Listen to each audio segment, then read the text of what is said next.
Hello student, welcome back to my channel Samrat academy. Student, जितने बच्चे class 10th में हैं और 11 मार्च को मेरे प्यारों जो समाज विज्ञान का पेपर देने वाला उनके लिए सबसे ज्यादा इंपॉर्टेंट है। आज मैं आप लोगों को समाज विज्ञान का एक ऐसा वायरल पेपर बताने वाला हूं जो कि 11 मार्च को 100% आपके एग्जाम में बनने वाला है। मेरे प्यारों इस पेपर को आज ही आपको तैयार करना है। कोड आप नोट कर लो कि 825 डीडी कोड है और इस कोड का पेपर 100 नहीं 110% गारंटी है कि इस कोड का पेपर आपके एग्जाम में छपने वाला है। 70 नंबर का है और आज ही आप 70 में 70 नंबर बिल्कुल पक्का कर लो। और एडमिट कार्ड तो लेकर ही आपको जाना है। अनुक्रमांक डालिएगा, यहाँ पे नाम डालिएगा, ठीक है। इसके बाद अगर आप बात करें तो इस पेपर को हल करने के लिए आपके पास जो समय दिया जाएगा 3 घंटे 15 मिनट का समय दिया जाएगा इस पेपर को हल करने के लिए। गारंटी है कि पूरा का पूरा पेपर जब तैयार कर लोगे आप तो 2.5 घंटे बहुत हो जाएंगे आपके लिए। 2.5 घंटे में पूरा का पूरा पेपर हल करके चले आओगे। अब यहाँ पे नीचे नोट दिया गया है। नोट में बोला है यहाँ पे कि प्रारंभ के 15 मिनट परीक्षार्थियों को प्रश्न पत्र पढ़ने के लिए निर्धारित है। कहने का मतलब है कि 15 मिनट आप इस पेपर को आप पढ़ सकते हो, रीड कर सकते हो। 3 घंटे में इस पेपर को आपको सॉल्व करने होंगे। नीचे जब हम पढ़ेंगे तो देखिए दिया हुआ है निर्देश। निर्देश में पहला बोला है कि सभी प्रश्न अनिवार्य हैं, मतलब इसमें जितने भी प्रश्न दिए गए हैं सारे प्रश्न करना जो है अनिवार्य है। दूसरा है कि इस प्रश्न पत्र के दो खंड, खंड अ तथा खंड ब है, मतलब यह पेपर जो है दो खंडों में बना हुआ है। एक तो खंड अ में, दूसरा खंड ब में, दो खंडों में यह पेपर विभाजित है। इसके बाद है तीसरा, बोला है कि खंड अ में 1 अंक के 20 बहुविकल्पीय प्रश्न है जिनके उत्तर OMR उत्तर पत्रक पर देने हैं। तो खंड अ में 20 बहुविकल्पीय प्रश्न रहेंगे, उनका उत्तर कहां पे देना होगा? OMR शीट में आपको रखना होगा। नीले पेन या काले पेन का यूज कर सकते हो, बस फर्क ये होता है कि पेन आपका बॉल पॉइंट पेन होना चाहिए, जेल वाली पेन नहीं लेकर जाना होगा आपको। इसके बाद अगर हम बात करें, चौथा निर्देश दिया है कि खंड अ के प्रत्येक प्रश्न का निर्देश पढ़कर केवल प्रदत्त OMR उत्तर पत्रक पर ही उत्तर दें। OMR उत्तर पत्र पर उत्तर देने के पश्चात उसे काटे नहीं तथा इरेजर तथा व्हाइटनर आदि का प्रयोग न करें। कहने का मतलब है कि एक बार जो आपने ऑप्शन रंग दिया उसको रंग दिया, न तो उसे काटना है न तो इरेजर द्वारा उसे मिटाना है। इसके बाद अगर हम बात करें, पांचवा निर्देश कि प्रश्न के अंक उनके सम्मुख अंकित हैं, मतलब हर एक प्रश्न के आगे लिखा हुआ मिलेगा कि प्रश्न 1 नंबर का है, कि 2 नंबर का है, कि 4 नंबर का है, कि 6 नंबर का है। जितना भी नंबर का होगा उसके सामने लिखा हुआ मिलेगा। इसके बाद है मेरे प्यार जो अगला कि खंड ब, खंड अ तो समझ में आ गया कि खंड अ में तो 20 बहुविकल्पीय प्रश्न रहेंगे। खंड ब में 50 अंक के वर्णनात्मक प्रश्न है और इस खंड में वर्णनात्मक पहला, वर्णनात्मक दूसरा तथा मानचित्र संबंधी 2 प्रश्न है। तो खंड ब 50 नंबर का रहेगा। वर्णनात्मक पहला में इतिहास और भूगोल के प्रश्न रहेंगे, वर्णनात्मक दूसरा में नागरिक शास्त्र अर्थशास्त्र के प्रश्न रहेंगे और मानचित्र संबंधी 2 प्रश्न, 5 नंबर इतिहास से और 5 नंबर भूगोल से मानचित्र रहेंगे। इसके बाद अगला है खंड ब में सभी प्रश्नों के उत्तर एक साथ ही करें। खंड ब में जितने भी प्रश्न रहेंगे उनका उत्तर एक साथ ही करना है। अगला निर्देश है कि प्रथम प्रश्न से आरंभ कीजिए तथा अंतिम प्रश्न तक करते जाइए। जो प्रश्न न आता हो उस पर समय नष्ट न कीजिए। कहने का मतलब है कि प्रथम प्रश्न से आरंभ कीजिए, मतलब शुरू से लास्ट तक हल करते जाइए। जो प्रश्न नहीं आ रहा है उस पर समय नष्ट करने की जरूरत नहीं है। इसके बाद अगला है दिए गए मानचित्रों को उत्तर पुस्तिका के साथ मजबूती से संलग्न करना है। जो मानचित्र आप करोगे तो उस मानचित्र को, जो मानचित्र मैं आपको दिखा देता हूँ, ये जो मानचित्र मिलेगा जिसे मैं भर के दिखाने वाला हूँ, तो ये मानचित्र को उत्तर पुस्तिका के साथ उसको संलग्न करना है, तभी तो चेक होगा, तो एग्जामिनर नंबर देगा आप लोगों को। उसे छोड़ दोगे तो फिर गया 10 नंबर आप लोगों का। इसके बाद है लास्ट, दृष्टिबाधित परीक्षार्थियों के लिए मानचित्र कार्य के स्थान पर अलग से प्रश्न 9A तथा 9B लिखने के लिए दिए गए हैं। जो आंखों से कमजोर हैं, जिनको अच्छे से नहीं दिखता है, ठीक है, दृष्टिबाधित लोग हैं, उनके लिए अलग से मानचित्र कार्य प्रश्न में 9A और 9B दिया गया है। चलिए यहां से पेपर स्टार्ट होता है नीचे से आप लोगों का। सबसे पहले यहां से आया है खंड अ। खंड अ में देखिए बहुविकल्पीय प्रश्न सबसे पहले आया हुआ है और बहुविकल्पीय प्रश्न इतना सिंपल है कि यहीं पे याद करा दूंगा, यहीं पे आप लोगों को याद हो जाएगा। देखिए पहला प्रश्न क्या बोला है।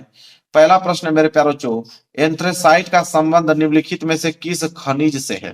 तो एंथ्रेसाइट का संबंध इन चारों ऑप्शनों में से किस खनिज से है? लौह अयस्क से, बॉक्साइट से, कोयला से, कि सोना से? तो एंथ्रेसाइट का जो संबंध होता है वो कोयला से होता है। किसे? कोयला से संबंधित है मेरे प्यारो बच्चों। सी वाला ऑप्शन जो होगा बिल्कुल राइट आंसर होगा। तो एंथ्रासाइट का संबंध किस खनिज से है? कोयला से। याद हो गया। 20 में 20 ऑब्जेक्टिव करके आना है, एक भी प्रश्न छोड़ना नहीं है आप लोगों को। इसके बाद दूसरा प्रश्न है, देखिए उसके सामने लिखा हुआ ना 1 नंबर का, तो वही बताया कि हर एक प्रश्न के आगे आपको लिखा हुआ मिलेगा कि वो प्रश्न कितने नंबर का है। दूसरा है कि निम्नलिखित में से किस वर्ष बांग्लादेश ग्रामीण बैंक की स्थापना की गई। तो किस वर्ष बांग्लादेश ग्रामीण बैंक की स्थापना किया गया था, कौन सा सन वो था। तो सन 1970 ईस्वी में, 1970 ईस्वी में बांग्लादेश ग्रामीण बैंक की स्थापना की गई। चलिए वहीं आगे बढ़ेंगे और तीसरा प्रश्न देखेंगे। तीसरा प्रश्न देखिए क्या बोला है। तीसरा प्रश्न है कि निम्नलिखित में से कौन सा खनिज धात्विक है। अब इन चारों ऑप्शनों से बताना कि धात्विक खनिज कौन सा है, अभ्रक, लौह अयस्क, कोयला की चूना पत्थर। ठीक है, तो इन चारों ऑप्शनों में से कौन सा धात्विक खनिज है, तो वह है आप लोगों का लौह अयस्क। क्या है, लौह अयस्क जो है धात्विक खनिज है। बी वाला ऑप्शन जो होगा बिल्कुल राइट आंसर हो जाएगा। क्लियर है, समझ में आ रहा है आप लोगों को। चौथा प्रश्न देखिए क्या है, निम्नलिखित में से कौन सी रबी फसल है। तो रबी की फसल बताना है, यह भी प्रश्न 1 नंबर का ही है। चलिए ऑप्शन देखते हैं कि रबी की फसल कौन है। देखिए 4 ऑप्शन दिया है ना, चावल दिया है, मोटे अनाज, चना दिया है, कपास। तो इन चारों ऑप्शन में से रबी की फसल बताना है। तो रबी की फसल सिंपल चना, चना जो है रबी की फसल है। सी वाला ऑप्शन जो होगा बिल्कुल राइट आंसर हो जाएगा। वहीं आगे बात करें क्वेश्चन नंबर 5वें को लेकर, बोला है कि निम्नलिखित में से किस राज्य में सीढ़ीदार, सीढ़ीदार मतलब सोपानी खेती की जाती है। तो सीढ़ीदार खेती किस राज्य में किया जाता है मेरे प्यारे बच्चों, आपको मालूम है उत्तराखंड में, क्योंकि उत्तराखंड में पहाड़ी एरिया है और पहाड़ी एरिया में मेरे प्यारे बच्चों वहां पे सीढ़ीदार खेती की जाती है ताकि पानी के बहाव अच्छे से हो पाए, पानी रुके ना।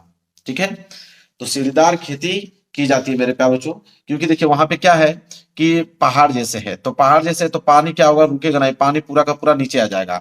तो वहां पे सीढ़ी बनाया जाता है कि पानी थोड़ा तो थोड़ा ठहरे, हर स्थान पे पानी ठहरे थोड़ा से, ताकि वहां फसल अच्छे से हो पाए। ठीक है, चलिए आगे देखते हैं। प्रश्न नंबर 6 क्या है कि श्रीलंका में कौन सा बहुसंख्यक वर्ग है। तो श्रीलंका में बहुसंख्यक वर्ग कौन सा चलता है, तमिल, सिंहली, ईसाई की मुस्लिम। तो श्रीलंका में बहुसंख्यक वर्ग है आप लोगों का सिंहली। कौन, सिंहली। बी वाला ऑप्शन जो होगा बिल्कुल राइट आंसर हो जाएगा। समझ में आ रहा है मेरे प्यारे बच्चों, बहुत अच्छी बात है। आगे बढ़िए, पूरा का पूरा 20 में 20 ऑब्जेक्टिव करके आना है, एक प्रश्न छोड़िएगा मत। 7वां प्रश्न देखिए क्या है, निम्नलिखित में से कौन सा विषय संघ सूची में है। तो ये 4 विषय हैं, प्रतिरक्षा, शिक्षा, कृषि, व्यापार। इसमें से कौन सा विषय जो है वह संघ सूची में है। तो संघ सूची में मेरे प्यारे बच्चों वो है आपका प्रतिरक्षा। प्रतिरक्षा, ए वाला ऑप्शन जो है बिल्कुल राइट आंसर हो जाएगा। वहीं आगे बढ़ेंगे और अगला प्रश्न देखेंगे, प्रश्न नंबर 8। प्रश्न नंबर 8 है कि 1944 में ब्रेटन वुड्स सम्मेलन कहाँ आयोजित किया गया। तो ब्रेटन वुड्स सम्मेलन वो भी 1944 में कहाँ पे आयोजित किया गया था, तो वह किया गया था अमेरिका में। कहाँ पे, अमेरिका में। बी वाला ऑप्शन जो होगा बिल्कुल राइट आंसर हो जाएगा, अमेरिका। आगे बढ़ेंगे और अगला प्रश्न देखेंगे मेरे प्यारे बच्चों, प्रश्न नंबर 9। प्रश्न नंबर 9 है कि निम्नलिखित में से किसे 1871 में जर्मनी का प्रथम सम्राट घोषित किया गया। तो 1871 ईस्वी में जर्मनी का प्रथम सम्राट घोषित किए किसे किया गया। तो मेरे प्यारे बच्चों वह है आपके कैसर विलियम प्रथम जी। कौन, कैसर विलियम प्रथम। ए वाला ऑप्शन जो होगा बिल्कुल राइट आंसर हो जाएगा। तो प्रश्न नंबर 9 का ए वाला समझ में आ गया आप लोगों को। चलिए आगे बढ़ेंगे, प्रश्न नंबर 10वां देखिए मेरे प्यारे बच्चों, प्रश्न नंबर 10वां क्या है। प्रश्न नंबर 10वां है कि निम्न में से, क्या बोला है कि निम्न में से कौन 1815 की वियना संधि से संबंधित है। तो 1815 की वियना संधि से संबंधित इन चारों ऑप्शनों में से कौन है। तो मेरे प्यारे बच्चों वो है आपके नेपोलियन। कौन है, नेपोलियन। तो 1815 की वियना संधि से संबंधित नेपोलियन है। बी वाला ऑप्शन जो होगा बिल्कुल राइट आंसर हो जाएगा। वहीं बात करते हैं प्रश्न नंबर 11 को लेकर कि सत्ता की साझेदारी के बेल्जियम मॉडल का मुख्य महत्व क्या है। तो सत्ता की साझेदारी के बेल्जियम मॉडल का मुख्य महत्व इन चारों ऑप्शन में से कौन है मेरे प्यारे बच्चों। तो यहाँ पे सी वाला ऑप्शन सही होगा कि संप्रदायों का समान प्रतिनिधित्व दिया गया। संप्रदायों को समान प्रतिनिधित्व दिया गया। सी वाला ऑप्शन जो होगा बिल्कुल राइट आंसर हो जाएगा। तो ये प्रश्न बहुत ज्यादा इंपॉर्टेंट है कि सत्ता की साझेदारी के बेल्जियम मॉडल में क्या मुख्य महत्व था। तो मुख्य महत्व जो था वो संप्रदायों को समान प्रतिनिधित्व दिया गया, याद रखिएगा। इसके बाद अगला प्रश्न देख लीजिए क्या है, प्रश्न नंबर 12। प्रश्न नंबर 12 क्या है कि राष्ट्रवाद का उदय सर्वप्रथम किस देश से हुआ। तो राष्ट्रवाद का उदय सर्वप्रथम किस देश से हुआ मेरे प्यारे बच्चों। तो यह भी प्रश्न जो है बहुत इंपॉर्टेंट है, फ्रांस देश से हुआ था। इसको भूलिएगा मत, याद कर लीजिएगा। ए वाला ऑप्शन जो है बिल्कुल राइट आंसर हो जाएगा। आगे बढ़ेंगे, अगला प्रश्न देखिए, प्रश्न नंबर 13 क्या बोला है। बोला कि मृदा किस प्रकार का प्राकृतिक संसाधन है। तो मृदा किस प्रकार का प्राकृतिक संसाधन है, तो इसका राइट आंसर हो जाएगा नवीकरण योग्य संसाधन है। कैसा संसाधन है, तो नवीकरण योग्य संसाधन है। ये वाला ऑप्शन जो है बिल्कुल राइट आंसर हो जाएगा। आगे बढ़ते हैं और अगला प्रश्न देखेंगे, प्रश्न नंबर 14 क्या है कि निम्नलिखित में से पंजाब में भूमि संकुचन का मुख्य कारण क्या है। तो पंजाब में भूमि संकुचन का मुख्य कारण इन चारों ऑप्शन में से कौन है, तो वह है आपका अधिक सिंचाई। क्या है मेरे प्यारे बच्चों, अधिक सिंचाई। बी वाला ऑप्शन जो है बिल्कुल राइट आंसर हो जाएगा। तो पंजाब में भूमि संकुचन के मुख्य कारण अधिक सिंचाई, बी वाला ऑप्शन। वहीं बात करते हैं प्रश्न नंबर 15 को लेकर। तो प्रश्न नंबर 15 है कि भारत के किस राज्य की शिशु मृत्यु दर निम्नवत है।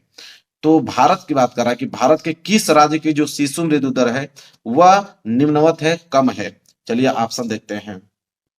तो देखिए ऑप्शन में केरल, बिहार, पंजाब, हरियाणा, चार ऑप्शन दिया है ना, तो केरल। ठीक है, ये वाला ऑप्शन जो है बिल्कुल राइट आंसर हो जाएगा। केरल राज्य की जो शिशु मृत्यु दर है वो सबसे कम है। 16वां प्रश्न देखिए क्या है कि इटली का एकीकरण कब पूरा हुआ। तो इटली का एकीकरण किस सन में पूरा हुआ मेरे प्यारे बच्चों, 1871 ईस्वी में जाके कंप्लीट हुआ इटली का एकीकरण। ये वाला ऑप्शन जो है बिल्कुल राइट आंसर हो जाएगा। इटली का एकीकरण कब पूरा हुआ, 1871 में। बात करते हैं अगला प्रश्न, प्रश्न नंबर 17 को लेकर। प्रश्न नंबर 17 है कि जलियांवाला बाग की घटना कब हुई। तो जलियांवाला बाग की घटना मेरे प्यारे बच्चों 13 अप्रैल 1919 ईस्वी। 13 अप्रैल 1919 ईस्वी, याद रखिएगा इस डेट को, जलियांवाला बाग की घटना। आगे बढ़ेंगे, प्रश्न नंबर 18 देखिए क्या है। प्रश्न नंबर 18 है रोलेक्ट एक्ट कब पारित हुआ। तो रोलेक्ट एक्ट कब पारित हुआ मेरे प्यारे बच्चों, तो सन 1919 ईस्वी में। ये वाला ऑप्शन जो है बिल्कुल राइट आंसर हो जाएगा। आगे बढ़ेंगे, अगला प्रश्न देखिए, प्रश्न नंबर 19। बोला है कि असहयोग आंदोलन का मुख्य कारण क्या था। तो असहयोग आंदोलन का जो मुख्य कारण था वो खिलाफत आंदोलन था। क्या था मेरे प्यारे बच्चों, खिलाफत आंदोलन। सी वाला ऑप्शन जो है बिल्कुल राइट आंसर हो जाएगा। तो असहयोग आंदोलन का मुख्य कारण खिलाफत आंदोलन। 20वां लास्ट ऑब्जेक्टिव प्रश्न देखिए। बोला है कि वंदे मातरम गीत का लेखक कौन था। तो वंदे मातरम गीत के लेखक जो थे वो बंकिम चंद्र चटर्जी। ठीक है, क्या थे, बंकिम चंद्र चटर्जी। ये वाला ऑप्शन जो है बिल्कुल राइट आंसर हो जाएगा। तो यहाँ 20 ऑब्जेक्टिव क्वेश्चन मैंने बता दिया, 20 के 20 ऑब्जेक्टिव सही होके आना चाहिए। 20 के 20 ऑब्जेक्टिव आप लोगों का पूरा सही होना चाहिए मेरे प्यारे बच्चों, क्योंकि पूरा आंसर मैंने बता दिया है। अब हम देखेंगे इधर खंड ब वाले प्रश्न को। देखिए यहां से स्टार्ट होता है आप लोगों का खंड ब। खंड ब में है वर्णनात्मक प्रश्न, और वर्णनात्मक प्रश्न में सबसे पहले मेरे प्यारे बच्चों लघुत्तरीय प्रश्न यहाँ से स्टार्ट हुआ है। कौन सा, लघुत्तरीय प्रश्न। और लघुत्तरीय प्रश्न में बोला यहाँ पे कि निम्नलिखित प्रश्नों के उत्तर प्रत्येक लगभग 80 शब्दों में दीजिए। मतलब हर एक प्रश्न का उत्तर आपको लघुत्तरीय वाला 80 शब्दों में देना होगा। तो भाई 80 शब्द मतलब कुछ बड़ा आंसर आप लोगों को लिखना होगा, क्योंकि 4 नंबर के लिए प्रश्न है। देखिए पहला प्रश्न क्या बोला है यहाँ पे कि भारत में राजनीतिक क्षमता के विकेंद्रीकरण के पीछे क्या मूल सोच थी। ठीक है, प्रश्न 4 नंबर के लिए है। अगर ये प्रश्न नहीं कर पाते हो तो अथवा करके एक ऑप्शन और दिया गया है कि भारत में केंद्र और राज्यों के बीच सत्ता के बंटवारे के किन्हीं दो विशेषताओं का उल्लेख करना है। और ये भी प्रश्न कितने नंबर के लिए है, 4 नंबर के लिए है। तो दोनों में से कोई एक ही प्रश्न आपको करना है, जो मन करे वो कर लीजिएगा। मैं दोनों का आंसर बताता हूँ, दोनों का आंसर बताऊंगा, जो आपको आसान लगेगा वो कर लीजिएगा। तो सबसे पहले हम लोग देखने वाला है कि भारत में राजनीतिक क्षमता के विकेंद्रीकरण के पीछे क्या मूल सोच थी। तो चलिए इसका आंसर देखते हैं। तो इसका आंसर लिखेंगे, यहाँ देखिए पहला वाला उत्तर यहाँ पे लिखिए कि जन केंद्र और राज्य सरकार, जन केंद्र और राज्य सरकार से शक्तियां लेकर स्थानीय सरकारों को दी जाती है। ठीक है, जन केंद्र और राज्य सरकार से शक्तियां लेकर किनको दी जाती है, स्थानीय सरकारों को दी जाती है। तो इसे हम क्या कहते हैं, सत्ता का हम इसे विकेंद्रीकरण कहते हैं। और इसके पीछे बुनियादी सोच यह है कि अनेक मुद्दों और समस्याओं का निपटारा स्थानीय स्तर पर ही बढ़िया ढंग से हो सकता है। भारत में जो सत्ता के विकेंद्रीकरण के लिए सभी राज्यों में गांव के स्तर पर ग्राम पंचायतों और शहरों में नगर पालिकाओं की स्थापना की गई थी।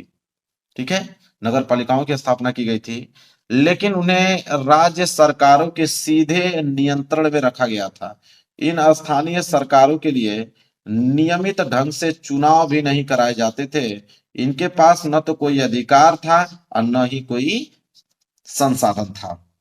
इसके बाद नीचे लिखेंगे कि विकेंद्रीकरण का वास्तविक स्वरूप जो है 1992 में परिलक्षित हुआ और 1992 में संविधान में संशोधन करके लोकतांत्रिक शासन व्यवस्था के तीसरे स्तर को मजबूत बनाया गया। ठीक है, चलिए अब यहाँ पे पहली हेडिंग लिखिए, पहला पॉइंट कि अब स्थानीय स्वशासी निकायों के चुनाव नियमित रूप से कराना संवैधानिक बाध्यता है।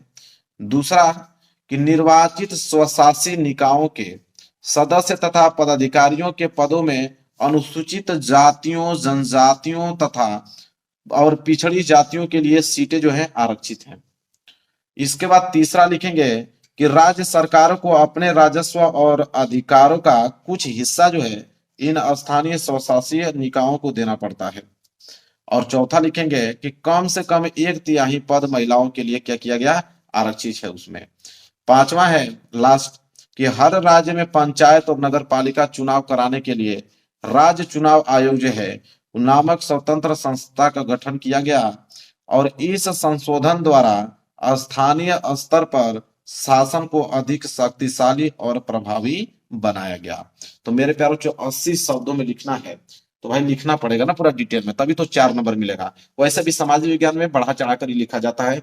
तो मेरे प्यारों, जो देखिए कोई जरूरी नहीं है कि जो मैं जितना बताऊं आप हूबहू याद करें। एक बार इसको पढ़ लें, अपने तरीके से अपने दिमाग में इसका समझ बैठा लें और अपने तरीके से प्रेजेंटेशन कीजिएगा एग्जाम में। कोई प्रेशर नहीं दे रहा हूं कि जैसे लिखा हूं वैसे ही याद कीजिए। ये तो बुक के आंसर हैं जो बुक में दिए थे। अब अपने तरीके से इसको समझना है, अपने तरीके से प्रेजेंटेशन करना है। ठीक है, वैसे भी समाज विज्ञान में अपने तरीके से ही लिखा जाता है। इसके बाद देखिए, अगर ये प्रश्न नहीं कर पाते हैं कि भारत में राजनीतिक क्षमता के विकेंद्रीकरण के पीछे क्या मूल सोच थी, जो अभी मैंने बताया, तो ये वाला ऑप्शन है आपके पास कि भारत में केंद्र और राज्यों के बीच सत्ता के बंटवारे को किन्हीं 2 विशेषताओं का उल्लेख कीजिए। तो चलिए इस प्रश्न का उत्तर देख लीजिए। अगर ये वाला नहीं करना चाहते हैं तो ये वाला कर लीजिएगा, कोई दिक्कत नहीं, ये दोनों में से कोई भी आप कर लीजिएगा। तो मैं इसका आंसर बता देता हूं जो आपको आसान लगे। तो देखिए उसका उत्तर लिखिए, संविधान में स्पष्ट रूप से केंद्र और राज्य सरकारों के बीच विधायी अधिकारों का बंटवारा निम्न प्रकार से किया गया। देखिए किस प्रकार से किया गया बंटवारा। तो पहला आता है संघ सूची। देखिए संघ सूची में क्या क्या है, तो संघ सूची इसमें आपका प्रतिरक्षा आ जाता है, विदेश, बैंकिंग, संचार, मुद्दा जैसे राष्ट्रीय महत्व के विषय हैं, इन पर केंद्र सरकार कानून बनाती है। ठीक है, तो संघ सूची में जितने भी चीजें हैं इन पे केंद्र सरकार कानून बनाती है। वहीं दूसरा जो है वो राज्य सूची है। राज्य सूची में क्या जाता है, तो राज्य सूची में आपके इसमें पुलिस, व्यापार, वाणिज्य, कृषि, सिंचाई जैसे प्रांतीय महत्व के विषय आते हैं। इन पर कानून बनाने का अधिकार जो है वो राज्य सरकार को होता है। तो संघ सूची में तो केंद्र सरकार को, राज्य सूची में राज्य सरकार को। तीसरा आता है समवर्ती सूची। समवर्ती सूची क्या है, तो इसमें आपके शिक्षा, वन, मजदूर संघ, विवाह जैसे विषय शामिल हैं और इन पर कानून बनाने का जो अधिकार है वो केंद्र तथा राज्य दोनों सरकारों को है। केंद्र सरकार को भी है, राज्य सरकार को भी है। लेकिन जब दोनों के कानूनों में टकराव हो तो केंद्र सरकार द्वारा बनाया कानून ही क्या होता है, मान्य होता है। समवर्ती सूची में तो दोनों को है, केंद्र और राज्य दोनों सरकार को है, लेकिन जब दोनों में टकराव होता है, मतभेद होता है, तो केंद्र सरकार द्वारा बनाया गया कानून ही क्या होता है, मान्य होता है समवर्ती सूची में। इसके बाद चौथा है अवशिष्ट। अवशिष्ट में क्या है कि अवशिष्ट विषयों की सूची में वे विषय रखे गए हैं जो तीनों सूचियों में शामिल नहीं थे या जो नए विषय उभरे हैं, इन पर केंद्र सरकार कानून बनाती है। बस क्लियर हो गया। तो दोनों का आंसर बता दिया, जो आसान लगेगा वो एग्जाम में करके आइएगा मेरे प्यारे बच्चों। चलिए स्लाइड करते हैं। पहला वाला प्रश्न अच्छे तरीके से मैंने कवर करा दिया। अब यहां से देखेंगे दूसरा वाला प्रश्न। दूसरा वाला प्रश्न क्या है कि एक संसाधन के रूप में मिट्टी के महत्व का उल्लेख करें तथा भारत में पाई जाने वाली किन्हीं 2 प्रकार की मिट्टियों का वर्णन कीजिए। यह भी प्रश्न 4 नंबर के लिए है। अगर ये प्रश्न नहीं करना चाहते हैं तो अथवा करके एक ऑप्शन आपके पास हमेशा से रहेगा। एक ऑप्शन और दिया गया है कि अभ्रक की उपयोगिता बताइए एवं भारत में इसके किन्हीं 2 उत्पादक राज्यों का भी क्या करना है, उल्लेख कीजिए। ये भी प्रश्न सेम 4 नंबर का ही है। तो आपका मन, मैं दोनों बता देता हूं। जो मन करे वो एग्जाम में लिख के आइएगा। चलिए पहले इसका आंसर देखते हैं कि एक संसाधन के रूप में मिट्टी के महत्व का उल्लेख करें तथा भारत में पाई जाने वाली किन्हीं दो प्रकार की मिट्टियों का वर्णन करें। चलिए इसका आंसर देखते हैं। तो इसका आंसर सबसे पहले हम लोग हेडिंग डालेंगे दूसरा में मृदा संसाधन। पहली हेडिंग हमारी मेन हेडिंग रहेगी मृदा संसाधन, और लिखेंगे इसमें कि मिट्टी अथवा मृदा सर्वाधिक महत्वपूर्ण नवीकरण योग्य प्राकृतिक संसाधन है। मिट्टी कैसा है? तो मिट्टी जो है वो आपका नवीकरण योग्य प्राकृतिक संसाधन है। मिट्टी में ही पौधे जो हैं विकसित होते हैं, जो पृथ्वी के जीव जंतुओं की कई प्रजातियों को क्या करते हैं? भोजन प्रदान करते हैं। कुछ सेंटीमीटर मृदा के निर्माण में लाखों वर्ष का क्या होता है? समय लगता है। और उसमें मृदा का प्रकार भी पूछा था कि दो मृदा के प्रकार भी बताइए। चलिए तो पहला लिख लीजिए जलोढ़ मृदा, और जलोढ़ मृदा हेडिंग डालने के बाद लिखिए इसमें कि भारत का संपूर्ण जो उत्तरी मैदान है वो जलोढ़ मृदा से बना है। तो भारत का जो पूरा का पूरा उत्तरी मैदान है वो किस मृदा से बना हुआ है? जलोढ़ मृदा से बना हुआ है। और यह मृदा जो है हिमालय के तीन महत्वपूर्ण नदी, कौन? सिंधु, गंगा और ब्रह्मपुत्र, तीन नदियों द्वारा लाए गए निक्षेपों से बनी है। जलोढ़ मृदा जो है वह सिंधु, गंगा, ब्रह्मपुत्र नदियों से लाए गए निक्षेपों से बना हुआ है। और जलोढ़ मृदा में आपके रेत, सिल्ट, मृत्तिका के विभिन्न अनुपात पाए जाते हैं, जिस कारण यह बहुत ही क्या है? उपजाऊ होती है। इसमें आपके पोटास, फास्फोरस और चूना होता है। यह मृदा जो है गन्ने, चावल, गेहूं और अन्य अनाजों तथा दलहन फसलों की खेती के लिए क्या है? उपयुक्त होती है। तो यह तो था जलोढ़ मृदा। एक मृदा और पूछा, चलिए एक मृदा और जिक्र कर लेते हैं। चलिए मेरे प्यारों से एक मृदा और इसमें इंक्लूड कर लीजिए, काली मृदा। हेडिंग डालिए काली मृदा। अब इसमें लिखेंगे लिखेंगे कि इन मृदाओं का रंग जो है काला है। इन मृदाओं का रंग काला है। इन्हें रेंगर मृदाएं भी कहा जाता है। काली मृदा कपास की खेती के लिए जो है उचित समझी जाती है। काली मृदा जो है कपास की खेती के लिए अच्छी मानी जाती है। और इस प्रकार की मृदा जो है वो दक्कन पठार के क्षेत्र के पश्चिमी भागों में पाई जाती है। दक्कन पठार के पश्चिमी भाग में पाई जाती है। और ये मृदाएं आपके देखिए महाराष्ट्र में भी, सौराष्ट्र, मालवा, मध्य प्रदेश, छत्तीसगढ़ के पठार में पाई जाती हैं। और ये मृदाएं किससे मिलकर बनी होती हैं? कैल्शियम कार्बोनेट, मैग्नीशियम, पोटास और चूने जैसे पौष्टिक तत्वों से परिपूर्ण होती हैं। तो यह है काली मृदा। क्लियर है? चलिए ये भी प्रश्न मैंने बता दिया। अगर ये प्रश्न नहीं करना चाहते हैं दूसरा वाला, तो अथवा करके एक प्रश्न और दिया है कि अभ्रक की उपयोगिता बताइए एवं भारत में इसके किन्हीं दो उत्पादक राज्यों का भी उल्लेख कीजिए। ये भी प्रश्न 4 नंबर के लिए यही है। तो चलिए इसका उत्तर देख लेते हैं। तो देखिए अथवा करके मैं लेके आया हूं, अथवा वाला उत्तर यहाँ पे है। सबसे पहले तो आप हेडिंग डालोगे अभ्रक किसे कहते हैं। तो हेडिंग डालोगे अभ्रक, लिखेंगे इसमें अभ्रक अथवा अबरके प्लेटो अथवा पत्रण क्रम के रूप में प्राप्त होता है। अभ्रक जो है अबरके प्लेटो या उसे पत्रक क्रम के रूप में प्राप्त होता है। इसका चादरों के रूप में सरलता से निर्माण किया जा सकता है, मतलब इसको बहुत ज्यादा पतला किया जा सकता है अभ्रक को। तो वही कह रहा है कि इसका चादरों के रूप में सरलता से निर्माण किया जा सकता है। और अभ्रक की जो परतें हैं इतनी पतली हो सकती हैं कि थोड़ी मोटाई मतलब कुछ सेंटीमीटर में हजारों परतें जो हैं शामिल हो सकती हैं। अभ्रक जो है पारदर्शी होता है, जिसे हम आर पार दे सकते हैं। इतना पतला हो जाएगा कि उसे हम आर पार दे सकते हैं। इसका रंग जो है काला, हरा, लाल, पीला, भूरा इत्यादि होता है, मतलब इतने रंगों का होता है अभ्रक। यह विद्युत का क्या होता है मेरे प्यार, जो कुचालक होता है। और यह इसका सर्वाधिक उत्कृष्ट गुण है। ठीक है। ऊर्जा ह्रास के निम्न गुणांक तथा उच्च वोल्टेज के प्रतिरोधक गुणों के कारण इसका उपयोग विद्युत तथा इलेक्ट्रॉनिक उद्योगों में सर्वाधिक होता है। ठीक है। इसके बाद लिखेंगे कि छोटा नागपुर का पठार जो है, जो कि झारखंड में पड़ता है, तो छोटा नागपुर का पठार का उत्तरी हिस्सा अभ्रक का शीर्षस्थ भंडार है, मतलब सबसे ज्यादा वहीं पाया जाता है अभ्रक। फिर बिहार की अगर हम बात करें तो बिहार, झारखंड की कोडरमा, गया, हाजरीबाग, पेटी अग्रणी अभ्रक का उत्पादक क्षेत्र है। जितने भी उत्पादक क्षेत्र सभी मैंने बता दिया। राजस्थान के अजमेर के आसपास अभ्रक उत्पादक क्षेत्र है। इसके अतिरिक्त अगर हम बात करें तो आंध्र प्रदेश की नेल्लोर अभ्रक की पेटी भी महत्वपूर्ण अभ्रक उत्पादन पेटी है। ठीक है। क्लियर हो गया, पूरा का पूरा डिटेल में बता दिया। तो दोनों मैंने बता दिया, जो भी करना होगा कर लीजिएगा। अब हम आगे बढ़ते हैं तीसरे प्रश्न की तरफ। देखिए तीसरा प्रश्न क्या है मेरे प्यारे बच्चों, तीसरा में भी दो प्रश्न दिया है। पहला तो बोला है कि राष्ट्रीय आय तथा प्रति व्यक्ति आय में विभेद कीजिए, अंतर बताना है कि राष्ट्रीय आय किसे कहते हैं, प्रति व्यक्ति आय किसे कहते हैं। इसके बाद बोला है कि देशों की स्थिति की तुलना के लिए इनमें से कौन सी विधि जो है बेहतर है, और यह प्रश्न 4 नंबर के लिए पूछा गया है। यह प्रश्न नहीं करना चाहते हो तो अथवा करके एक ऑप्शन और आपके पास है, क्या है कि विदेशी व्यापार से आप क्या समझते हैं, विदेशी व्यापार को अनुकूल बनाने के लिए कोई दो सुझाव देना है, और यह प्रश्न भी 4 नंबर के लिए है।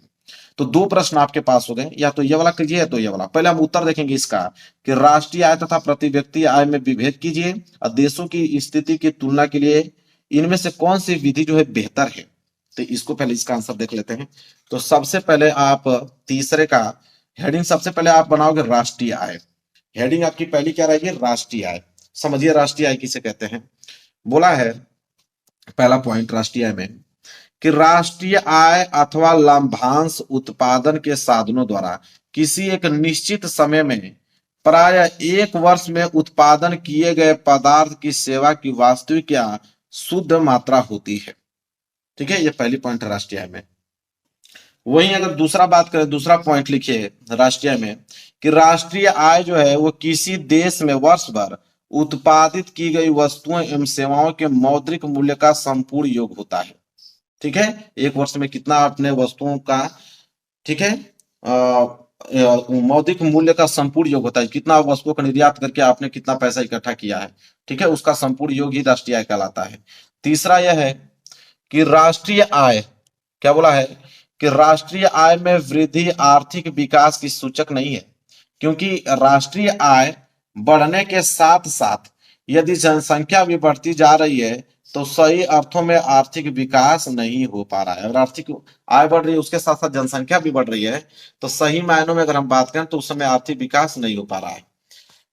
अब हम हेडिंग डालेंगे प्रति व्यक्ति आय, क्योंकि अंतर बताना था। तो प्रति व्यक्ति आय, राष्ट्रीय आय हो गया, प्रति व्यक्ति आय किसे कहते हैं देखिए।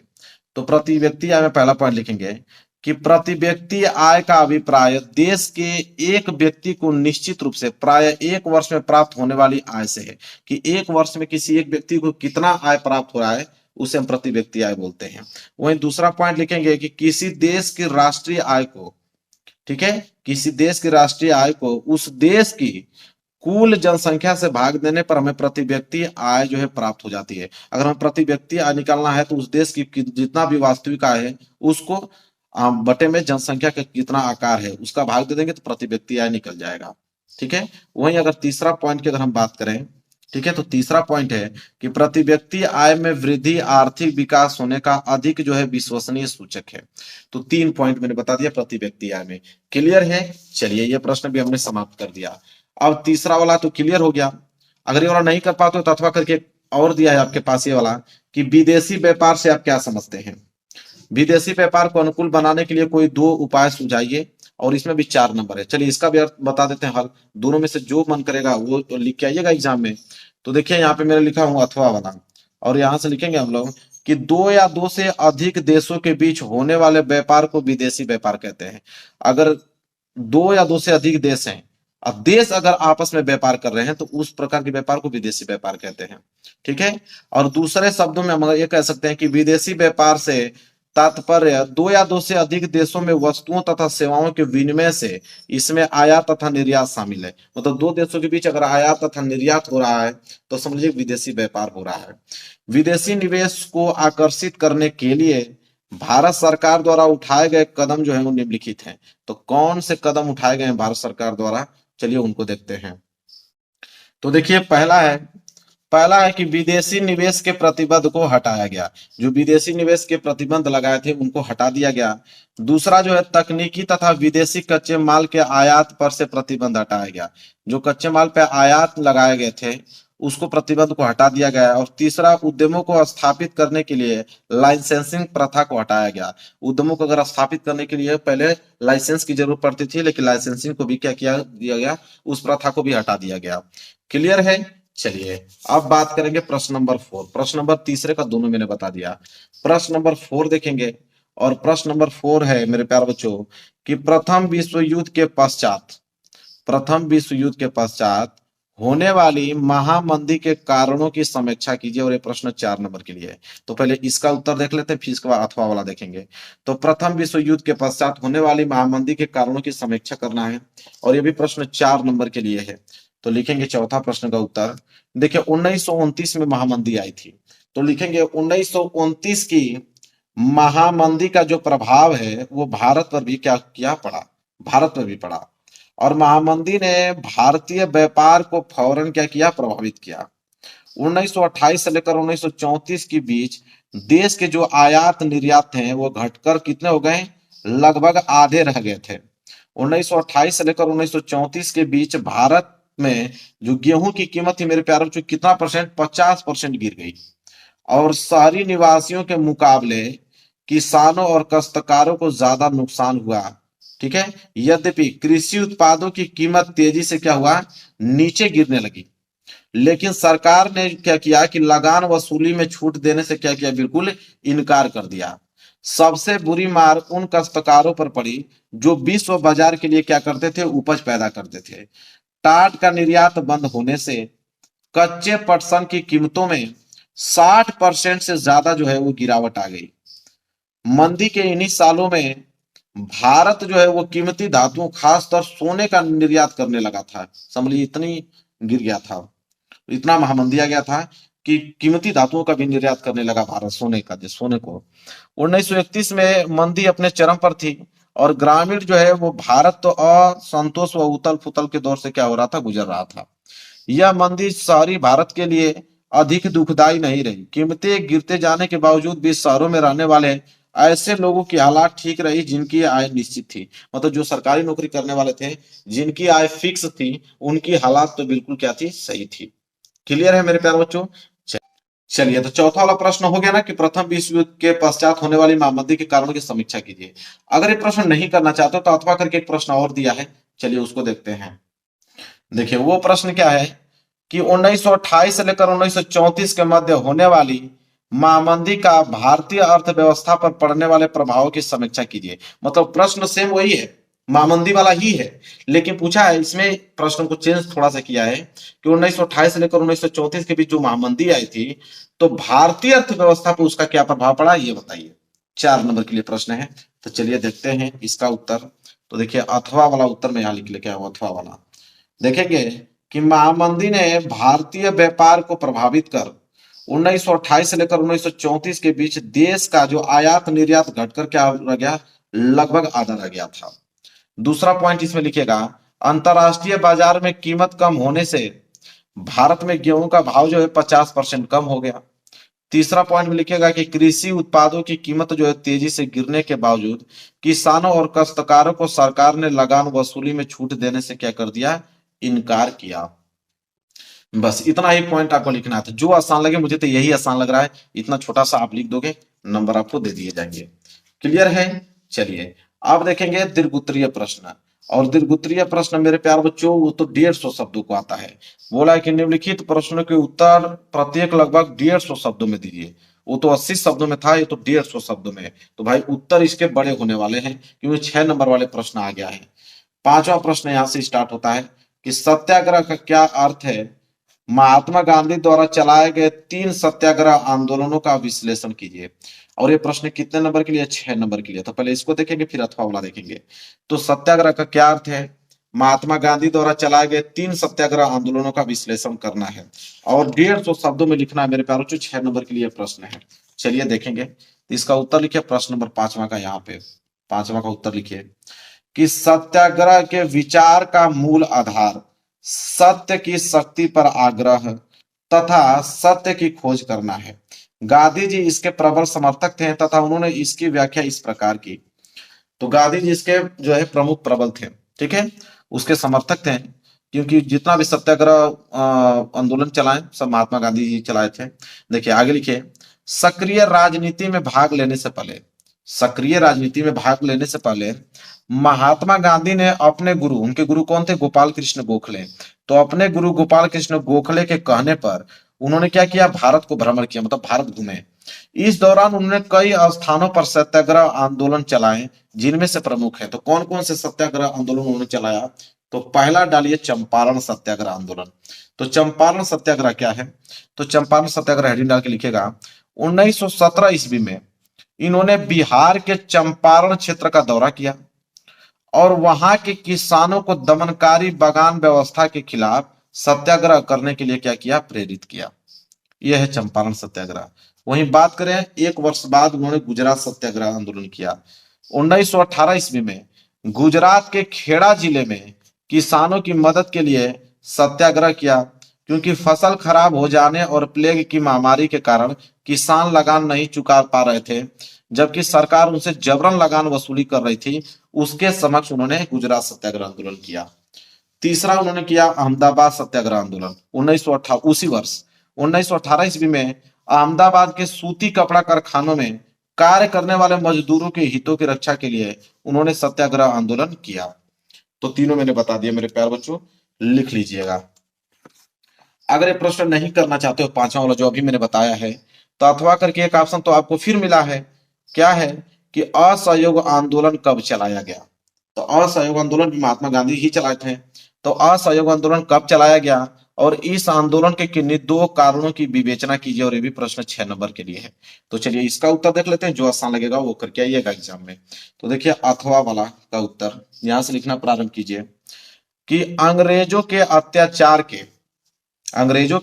के राष्ट्रपति महात्मा गांधी ने 1 अगस्त 1920 को असहयोग आंदोलन शुरू किया था।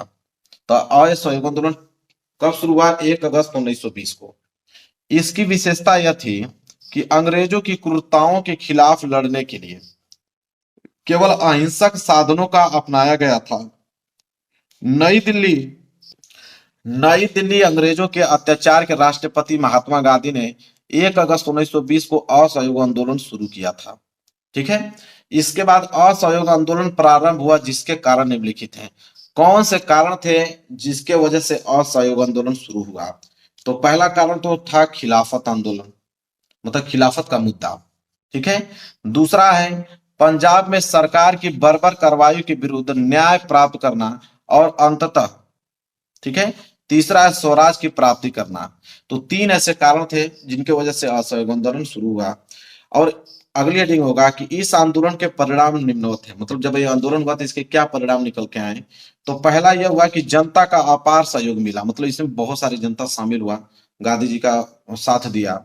दूसरा है कि देश की शिक्षण संस्थाएं, जो शिक्षा वाली संस्था थी, लगभग बंद सी हो गई थी उस समय जब आंदोलन चला गया, क्योंकि छात्रों ने उनका त्याग कर दिया था। इस आंदोलन को चलाने के लिए वो सब अपना जो संस्थान था उसको बंद कर दिए, पढ़ाई लिखाई छोड़ दिए थे उस समय।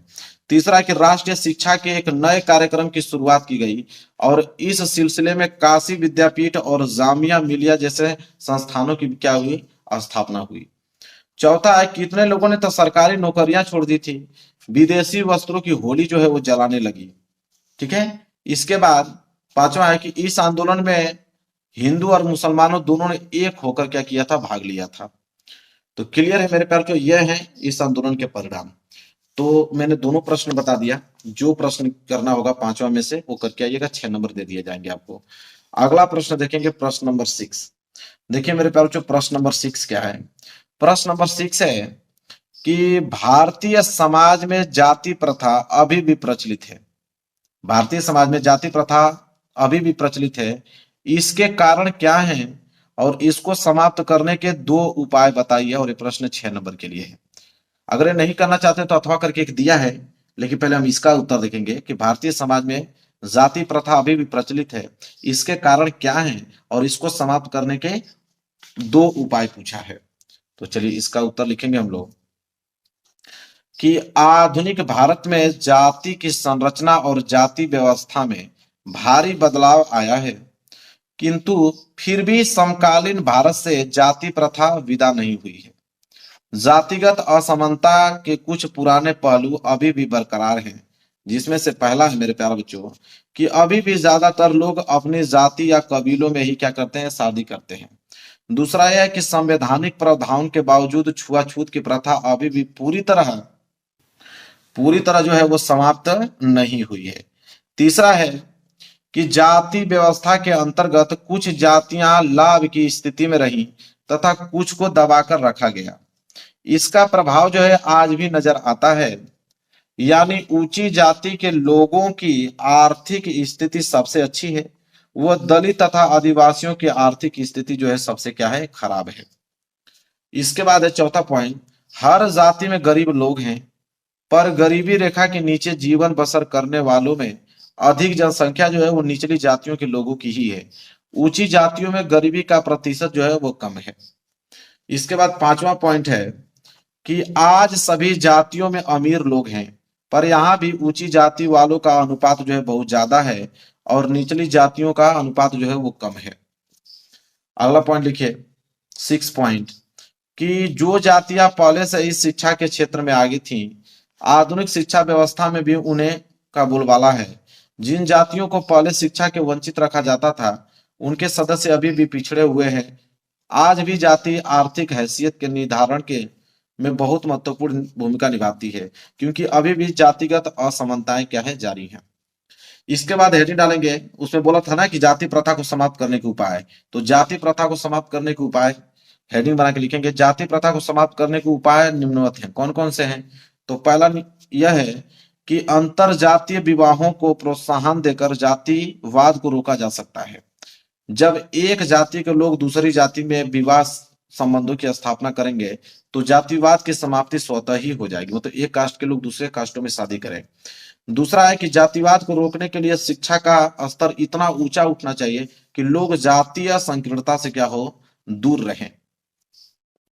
चलिए, तो ये भी प्रश्न क्लियर हो गया मेरे प्यारे बच्चों।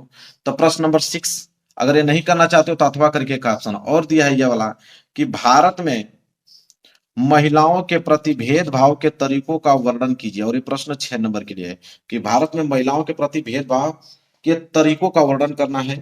तो चलिए देखते हैं इसको, जो मन करेगा वो एग्जाम में लिख के आइएगा, मैं दोनों का आंसर बताता चल रहा हूं। देखिए यहाँ पे है अथवा वाला, ठीक है, अथवा वाला उत्तर में लिखिए कि हमारे देश में आजादी के बाद से महिलाओं की स्थिति में जो है कुछ सुधार हुआ है, पर वे अभी भी पुरुषों से काफी जो है वो पीछे हैं। हमारा समाज अभी भी पितृ प्रधान है। महिलाओं के साथ अभी भी कई तरह के भेदभाव होते हैं। जैसे पहला पॉइंट लिखेंगे इसमें कि जनगणना 2011 के अनुसार महिलाओं की साक्षरता की दर अब भी मात्र 64.6% है, जबकि पुरुषों में अगर हम बात करें तो 80.9% है। स्कूल पास करने वाली लड़कियों की एक सीमित संख्या ही उच्च शिक्षा की ओर कदम बढ़ा पाती है। अभी भी माँ बाप अपने संसाधनों को लड़के लड़की दोनों पर बराबर खर्च करने की जगह लड़कों पर जो है वो ज्यादा खर्च करना पसंद करते हैं। दूसरा पॉइंट हम लोग लिखेंगे कि साक्षरता दर कम होने के कारण जो ऊंची तनख्वाह वाले लोग और ऊंचे पदों पर पहुंचने वाली महिलाओं की संख्या जो है बहुत कम है। भारत में स्त्रियां पुरुषों से अधिक काम करती हैं, किंतु अक्सर उनके काम का मूल्यांकन नहीं माना जाता। आपको मालूम है कि लड़कियां जो है लड़कों से आजकल ज्यादा ही काम कर रही हैं हर एक फील्ड में अगर हम बात करें तो। तीसरा पॉइंट है कि काम के हर क्षेत्र में, यानी खेल कूद की दुनिया से लेकर सिनेमा जगत संसार तक, कल कारखानों से लेकर खेत खलिहानों तक, महिलाओं की पुरुषों की तुलना में कम मजदूरी मिलती है, भले ही दोनों ने समान काम किया हो। तो मालूम ही है आप लोगों को, अगर लड़की लड़के के समान काम कर रही है फिर भी तनख्वाह में कटौती होती है, उसको कम ही तनख्वाह दिया जाता है। इसके बाद चौथा है कि भारत के अनेक हिस्सों में अभी भी अगर हम बात करें तो लड़की को जन्म लेते ही मार दिया जाता है। अधिकांश परिवार लड़के की 4 रखते हैं। इस कारण लिंग अनुपात जो है गिरकर प्रति 1000 लड़कों पर कितना हो गया है, 943, और शिशु लिंग का अनुपात अगर हम बात करें तो 919 रह गया है। ठीक है, इसके बाद अगला 5वां पॉइंट लिखेंगे कि भारत में सार्वजनिक जीवन में, खासकर अगर हम बात करें तो राजनीतिक में, महिलाओं की भूमिका नगण्य ही है। अभी भी महिलाओं को घर की 4 दीवारी के भीतर रखा जाता है और महिलाओं के लिए जो है वो पंचायती राज के अंतर्गत स्थानीय सरकार और नगर पालिकाओं में 1/3 पद जो है आरक्षित है। ठीक है, क्लियर है मेरे प्यारों? चलिए, प्रश्न नंबर 6 भी मैंने अच्छे तरीके से कंप्लीट कर दिया, कोई डाउट नहीं होना चाहिए। 7वां प्रश्न देखिए, यहां से स्टार्ट होता है। 7वां प्रश्न क्या बोला है कि प्राथमिक एवं द्वितीयक क्षेत्रों की विशेषताओं की विवेचना कीजिए। और ये प्रश्न भी कितने नंबर के लिए है? 6 नंबर के लिए है। तो प्राथमिक क्षेत्र और द्वितीय क्षेत्र की क्या है उनको बताना है। ये प्रश्न नहीं आता तो अथवा करके एक ऑप्शन और दिया है, तो पहले इसको तो देख ले। प्राथमिक एवं द्वितीयक क्षेत्रों की विशेषता। इसके बाद इसको देखेंगे। चलिए देखिए, सबसे पहले आप हेडिंग बनाएंगे प्राथमिक क्षेत्रक। हेडिंग क्या रहेगी आपकी? प्राथमिक क्षेत्रक। और उसमें पहला पॉइंट लिखेंगे कि इसे कृषि और सहयोगी सेवा क्षेत्र के रूप में जाना जाता है। प्राथमिक क्षेत्र को कृषि और सहयोगी सेवा क्षेत्र के रूप में जाना जाता है। दूसरा है कि यह क्षेत्र प्राकृतिक संसाधनों का दोहन करके वस्तुओं तथा सेवाओं का क्या करता है? उत्पादन करता है। इसके बाद तीसरा है, यह क्षेत्र असंगठित होता है और पारंपरिक तकनीकों का क्या करता है? प्रयोग करता है। चौथा लिखेंगे कि कृषि, वानिकी, मत्स्य, खनन और पशुपालन से संबंधित गतिविधियां इस क्षेत्र में क्या है? शामिल है। पांचवा है कि भारत जैसे बहुत से विकासशील देशों में इस क्षेत्र के अधिकांश लोग जो है वो नियोजित हैं। तो प्राथमिक क्षेत्रक में 5 पॉइंट हमने लिख दिया। इसी तरह हम द्वितीयक क्षेत्रक हेडिंग बनाएंगे और द्वितीयक क्षेत्रक में भी हमने 5 पॉइंट लिखा है। पहला लिखा है कि इसे विनिर्माण क्षेत्र के रूप में जाना जाता है। दूसरा, यह क्षेत्रक एक वस्तु का रूप बदलकर उसकी उपयोगिता को क्या कर देता है? बढ़ा देता है। तीसरा, यह संगठित क्षेत्रक होता है और बेहतर तकनीकों का प्रयोग करता है। चौथा जो है वह है विनिर्माण इकाइयां, छोटे पैमानों की इकाइयां, बड़ी फर्में, बहुराष्ट्रीय कंपनियां आदि जो है इसमें शामिल हैं। और पांचवा है कि यह क्षेत्रक प्राथमिक क्षेत्र के अतिरिक्त मजदूरों को रोजगार प्रदान करने में असफल रहा है। तो 5 हमने बता दिया द्वितीय क्षेत्रक में भी और 5 हमने प्राथमिक क्षेत्रक में भी, हमने इसको क्या किया? डिटेल में बता दिया। चलिए मेरे प्यारे बच्चों, अब देखते हैं अगला प्रश्न। अगला प्रश्न क्या है? 8वां प्रश्न। देखिए क्या है? 8वां है कि गन्ने की खेती के लिए उपयुक्त भौगोलिक परिस्थितियों का वर्णन कीजिए तथा भारत में इसके किन्हीं 3 उत्पादक राज्यों के भी उल्लेख कीजिए। तो चलिए देखते हैं कि गन्ने की खेती के लिए कौन सी भौगोलिक परिस्थितियां हैं और भारत में इसके किन 3 राज्यों का नाम बताना है कि जहां पे गन्ने अधिक पाए जाते हैं। चलिए उनको देखते हैं। प्रश्न नंबर 8वां। तो देखिए प्रश्न नंबर 8वां देखेंगे मेरे प्यारे बच्चों, क्या है प्रश्न नंबर 8वां का उत्तर कि गन्ना एक जो है उष्ण और उपोष्ण कटिबंधीय फसल है। यह फसल जो है 21 डिग्री सेल्सियस से लेकर 27 डिग्री सेल्सियस तापमान और 75 सेंटीमीटर से लेकर 100 सेंटीमीटर वार्षिक वर्षा वाली उष्ण और आर्द्र जलवायु में बोई जाती है।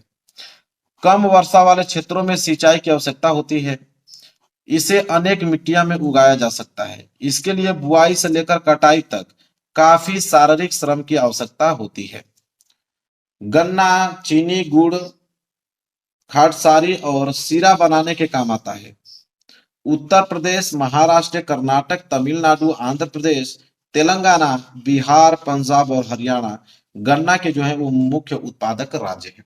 बस इतना ही आप लोगों को लिखना है इसमें। अगर 8वां अगर ये करते हो तो अच्छी बात है, नहीं करते हो तो अथवा करके एक ऑप्शन और दिया है कि भूक्षरण से आप क्या समझते हैं, इसे रोकने के लिए कोई 4 उपाय बताइए। ठीक है, तो चलिए देखते हैं कि भूक्षरण क्या है। ठीक है, और इसे रोकने के लिए 4 उपाय हमें बताना है। चलिए देखते हैं उसको। तो देखिए अथवा करके हेडिंग पहले लिखेंगे मिट्टी के कटाव अथवा भूक्षरण के अर्थ। ठीक है, कि भूक्षरण है क्या। तो लिखेंगे यहां से उत्तर में कि मिट्टी के कटाव का अर्थ है भूमि की उर्वरा शक्ति का नष्ट होना। दूसरे शब्दों में अगर हम कहें तो मिट्टी की ऊपरी परत के कोमल तथा उपजाऊ कणों को प्राकृतिक कारकों जैसे जल, नदी, वर्षा, वायु या प्रक्रमों द्वारा एक स्थान से हटाया जाना ही भूमि का ह्रास या कटाव कहलाता है। मतलब जल के कारण, जल के बहाव के कारण नदी अगर ज्यादा बढ़ जा रही है, बाढ़ आ जा रहा है या वर्षा अधिक हो रही है, वो वायु तूफान आ जा रहा है, तो उससे जो मिट्टी बहा के ले जाता है, ठीक है, तो वही तो कहलाता है मेरे प्यारे बच्चों भूक्षरण। यह कटाव जो है अत्यधिक उपजाऊ भूमि को शीघ्र ही बंजर बना देता है। भारत में लगभग 1/4 कृषि भूमि भूमि कटाव से क्या है प्रभावित है। असम, पश्चिम बंगाल, उत्तर प्रदेश, मध्य प्रदेश, पंजाब, हरियाणा आदि राज्य भूमि कटाव की समस्याओं से अत्यधिक क्या है प्रभावित है। इसके बाद लिखेंगे मृदा अपरदन के कारण भूमि कृषि योग्य नहीं रहती है, उसकी उपजाऊ शक्ति जो है वो समाप्त हो जाती है। मृदा अपरदन को रोकना आवश्यक है। इसके लिए निम्नलिखित उपाय किए जा सकते हैं। कौन कौन से उपाय किए जा सकते हैं, चलिए उनको देखते हैं। तो देखिए पहला उपाय क्या है, तो पहला उपाय है कि वनारोपण या काफी मात्रा में पेड़ लगाने से मृदा अपरदन की प्रक्रिया रोकी जा सकती है। पेड़ों का बंजर भूमि तथा पहाड़ी ढालों पर लगाना अधिक लाभदायक सिद्ध होता है और इस ढंग से वायु अपरदन को भी रोका जा सकता है। वहीं अगर हम दूसरा बात करें तो कह रहा है कि ढाल वाली भूमि जिसे समोच्च रेखाओं के समानांतर हल चलाने से ढाल के साथ जल बहाव की गति जो घटती है, इसे समोच्च जुताई कहा जाता है। तीसरा आप लिखेंगे कि ढाल वाली भूमि पर सोपान बनाए जा सकते हैं। सोपान कृषि मृदा अपरदन को नियंत्रित करती है। पश्चिमी और मध्य हिमालय में सोपान अथवा सीढ़ीदार खेत जो है वो काफी विकसित है। इसके बाद है चौथा कि बड़े खेतों को पट्टियों में बांधकर फसलों के बीच घास की पट्टियां उगाई जाती हैं। यह पौनों द्वारा जलित बल को कम करती हैं। इस तरीके की कृषि को पट्टी कृषि हम लोग कहते हैं। तो चलिए आठवें वाला भी हमने पूरा का पूरा बता दिया, आठवां प्रश्न भी। तो आठवां प्रश्न भी समाप्त हो गया। चलिए नौवां प्रश्न देखते हैं। चलिए देखिए नौवां प्रश्न में मानचित्र संबंधी प्रश्न आ गया। अब मानचित्र संबंधी प्रश्न है। नौवां प्रश्न क्या है कि बोला है कि निर्देश में कि प्रश्न 9A तथा 9B मानचित्र संबंधी प्रश्न है। देखिए बोला है जिसमें 9A बोला है कि निम्नलिखित स्थानों को भारत के लिए दिए गए रेखा मानचित्र इस चिन्ह द्वारा नाम सहित दर्शाइए। सही नाम तथा सही अंकन के लिए आधे आधे अंक निर्धारित हैं। ठीक है, कह रहा है कि मानचित्र पे इस चिन्ह द्वारा आपको दर्शाना है। सही नाम बताओगे तो आधे अंक दिए जाएंगे, सही लोकेशन बताओगे तो आधे अंक दिए जाएंगे, दोनों मिला के 1 नंबर मिल जाएगा आप लोगों को। देखिए पहला वाला प्रश्न 9A में क्या है कि वह स्थान जहां भारतीय राष्ट्रीय कांग्रेस का अधिवेशन सितंबर 1920 में हुआ। तो भारतीय राष्ट्रीय कांग्रेस का अधिवेशन वो भी सितंबर 1920 में हुआ। कहां पे? तो कलकत्ता में हुआ था। कहां पे मेरे प्यारे बच्चों? कलकत्ता में हुआ था। तो कलकत्ता तो आप नाम सही बता दिया आपने, लेकिन इसको मानचित्र पे दर्शाएंगे कलकत्ता है कहाँ। ठीक है, तो मानचित्र में दिखाता हूँ। देखिए मानचित्र है, ये वाला लोकेशन आप देख रहे हो, ये वाला लोकेशन है कलकत्ता। तो यहाँ पे इस लोकेशन को इस तरह गोला घेर दीजिए और यहाँ पे तीर का निशान देके यहाँ पे कलकत्ता लिख दीजिए और ये है 9 का पहला। ठीक है, समझ में आ गया आप लोगों को? इसी तरह करना है। इसी प्रकार दूसरा प्रश्न है कि वह स्थान जहां महात्मा गांधी ने नमक कानून तोड़ा। तो नमक कानून तो दांडी में तोड़ा था, तो यहाँ पे लिखेंगे दांडिया। तो वह स्थान जहां महात्मा गांधी ने नमक कानून तोड़ा, दांडी। तो अब दांडी देखेंगे किस लोकेशन में दांडी है कहाँ। तो ये वाला लोकेशन आप देख रहे हो, यह लोकेशन दांडी का है। तो यहाँ लिख के एरो दांडी लिखोगे और 9 का दूसरा है यह, तो 9वें का दूसरा है दांडिया। तो इस प्रकार लिखना है आप लोगों को, नंबर पूरे दिए जाएंगे आपको। बात करें आगे, अगला प्रश्न देखिए क्या है। तीसरा वाला प्रश्न बोला कि वह स्थान जहां जलियांवाला बाग की घटना घटी। तो जलियांवाला बाग की घटना अमृतसर में। कहां पे मेरे प्यारे बच्चों? अमृतसर में। अब अमृतसर तो नाम आपने सही बता दिया, अब इसका लोकेशन भी आपको बताना पड़ेगा। चलिए अमृतसर का लोकेशन में दिखाता हूँ। ये देखिए, यह वाला लोकेशन जो है अमृतसर का है। तो 9वें का तीसरा यहाँ पे लिखना पड़ेगा, 9वें का तीसरा अमृतसर। क्लियर है? चलिए आगे बढ़ेंगे। चौथा प्रश्न देखिए क्या है। चौथा है वह स्थान जहां महात्मा गांधी का किसान सत्याग्रह आंदोलन हुआ। तो महात्मा गांधी का किसान सत्याग्रह आंदोलन का हुआ खेड़ा में, जो कि कहां पड़ता है? गुजरात में। तो लिखेंगे खेड़ा और कोष्टक में लिख दीजिएगा गुजरात। कहां पड़ता है मेरे प्यारे बच्चों? खेड़ा, जो कि गुजरात में। तो चलिए अब हम लोग खेड़ा गुजरात को लोकेशन देखेंगे। तो ये वाला देखिए, दांडी के जस्ट ऐसे ऊपर बढ़ेंगे तो खेड़ा है। ठीक है, गुजरात, तो गुजरात को लोकेशन है जो कि खेड़ा। तो 9वें का चौथा खेड़ा, कोष्टक में गुजरात, ऐसे लिखना है आप लोगों को। आगे बढ़ेंगे, पांचवा प्रश्न इसका देखिए क्या है। पांचवा है कि वह जिला जहां चौरी चौरा की घटना घटी। तो चौरी चौरा घटना गोरखपुर में। कहां पे? गोरखपुर। गोरखपुर कहाँ है? उत्तर प्रदेश में। तो यहाँ पे हो जाएगा गोरखपुर। तो चौरी चौरा घटना कहाँ घटी? गोरखपुर में मेरे प्यारे बच्चों। तो गोरखपुर का लोकेशन देख लीजिए, यह वाला लोकेशन गोरखपुर का है। तो 9 का पांचवा, 9वें का पांचवा यहाँ पे गोरखपुर। तो ठीक है, तो 9A का हमने पूरा का पूरा 5 नंबर क्लियर करा दिया। अब स्टार्ट होता है यहां से 9 का बी। तो 9 का बी है कि दिए गए भारत के मानचित्र में निम्नलिखित को दर्शाइए। क्या दर्शाना है? पहला पहला बोला है कि उत्तर प्रदेश की राजधानी बताना है, कि उत्तर प्रदेश की राजधानी नगर इस चिन्ह द्वारा नाम सहित बताइए। तो उत्तर प्रदेश की राजधानी सबको मालूम है कि यहाँ पे है लखनऊ। तो उत्तर प्रदेश की राजधानी लखनऊ है। तो अब लखनऊ को इस चिन्ह को दर्शाना होगा। तो चलिए देखते हैं भाई उसको। लखनऊ को इस चिन्ह से। तो देखिए ये वाला, इसे नहीं, ये वाला लोकेशन लखनऊ का है। तो 9 का पहला लखनऊ, जो कि उत्तर, ये वाला जितना भी आपको गैप दिख रहा है ये सब उत्तर प्रदेश का क्षेत्र है। तो 9 का पहला लखनऊ ऐसे लिखना है। क्लियर है? चलिए पहला प्रश्न हो गया। चलिए दूसरा प्रश्न देखिए क्या पूछा है। दूसरा प्रश्न पूछा है कि नर्मदा नदी पर बना एक बांध इस चिन्ह द्वारा नाम सहित बताइए। तो नर्मदा नदी पे एक बरगी बांध है। क्या है? बरगी बांध। तो यहाँ पे नाम लिख देंगे बरगी बांध। तो आधा अंक तो मिल गया, लेकिन लोकेशन भी दिखाना पड़ेगा बरगी बांध का। तो चलिए उसको दिखाते हैं मानचित्र पर बरगी बांध को।